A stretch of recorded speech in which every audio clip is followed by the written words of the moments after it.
So, hello everyone! Magandang gabi sa inyong lahat. Magandang araw din sa iba, yung nasa ibang bansa, tayo ay nasa Pilipinas, so magandang gabi. Ngayon, pag-uusapan naman natin ang intermittent fasting, yung sa UMAD at sa TMAD. Ako din ay baguhan sa intermittent fasting. And nagtatry ako ng low carb is, month of July 2023, but that time is hindi pa ako yung low carb talaga kasi baguhan lang din, hindi ko binigla yung katawan ko.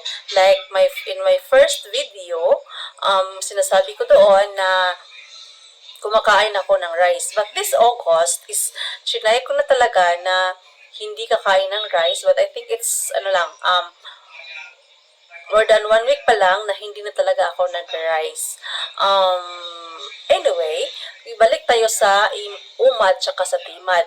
UMAD meaning 1 meal a day. So, sa isang araw, isa ka lang kumain. Tapos, kung ikaw naman ay naka-TMAD, meaning twice meal a day. So, ano nga ba? Paano nga ba ito ginagawa, no? Sa intermittent fasting, di ba, meron tayong 12-12, meron tayong 16-8, 18-6, 24, 24 hours, depende sa kaya na ng ating katawan. So ako, sa ngayon, ako ay naka-TMAD, twice meal a day ako. Maximum ko na naka-fasting is 22 hours. So, meron akong window eating ko is 2 hours kung 22 hours. But mostly, during working days, kasi may trabaho din ako, mas pinili ko yung 18-6. Yung pinaka-minimum ko 18 hours of fasting, and then 6 hours, yan yung window eating ko. So,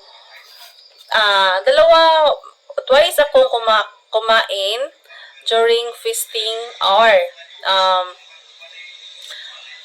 Kain ako like 18 hours. So, pagka 18, kakain ako nun. And then, last eating ko is yung ika-24 na, bago ako mag-fasting, kakain din ako doon. Kasi yun yung kaya ng katawan ko. Pero, kung mayroon naman time na kumakain ako 1 meal a day. Pero yun yung nasa bahay ako. Hindi ako kakain kung once a day lang ako kakain doon kung nasa bahay ako kasi kapag feeling ko yung katawan ko is need na siyang mag-rest, so humihiga ako. Yun yung ginagawa ko. Pero kapag nasa trabaho ako, di ba, no choice ka. So kailangan kaya mas preferred ako na kumain ng twice meal a day during working days kasi yun yung kaya ng aking katawan. So far, hindi ko naman sinasabi na malaki na yung niliit ng timbang ko kasi nga nag-start ako July 21, 2023, and then nag-check ako ng timbang ko July 31. At least, diba, nag-loss ako ng 2 kilos within that 41 days. Hindi naman masama para sa akin kasi the time is hindi ko siya binigla yung katawan ko. Pero ngayon, ngayong August 31, kukuha naman ako ng timbang kung magkano yung nabawas natin within 31 days. Hopefully, kasi diba, yun yung target ko kasi. Isa sa mga main reason ko kasi nag-intermittent fasting ako is to lose na sa timbang din kasi sobrang laki na. Tapos for my health, like I mentioned in my first video, I have PCOS. So, need ko talagang mag-loss ng timbang. Kaya yun yung pinili ko. Ito yung low carb. Tapos, kung gusto talaga, maraming mga doctors na low carb practitioners. Pwede tayong manonood dito sa kanilang mga video dito sa YouTube. Yun yung ginagawa ko. Bago ako nag-decide na maglo-low carb, is pinapanood ko muna yung mga video ng mga doctors natin na low carb practitioner. Hindi ako yung bigla-bigla na lang na ginawa ko yon, like hindi ko pinag-aralan ko muna kasi 'di ba for our health purposes naman, 'di ba? So yun. Pero hopefully by this September, I will try na mag-umad. Hopefully, di ba? Hindi ko naman yun yung bibiglain yung katawan ko. But I will try to do an umad kasi gustong-gusto ko talagang mag-loss ng timbang and then for my health, for my menstruation para ma-regular na siya. Then, this month is hindi pa ako nakapag-exercise. Gusto ko siyang samahan ng exercise, even 30 minutes to 45 minutes will do.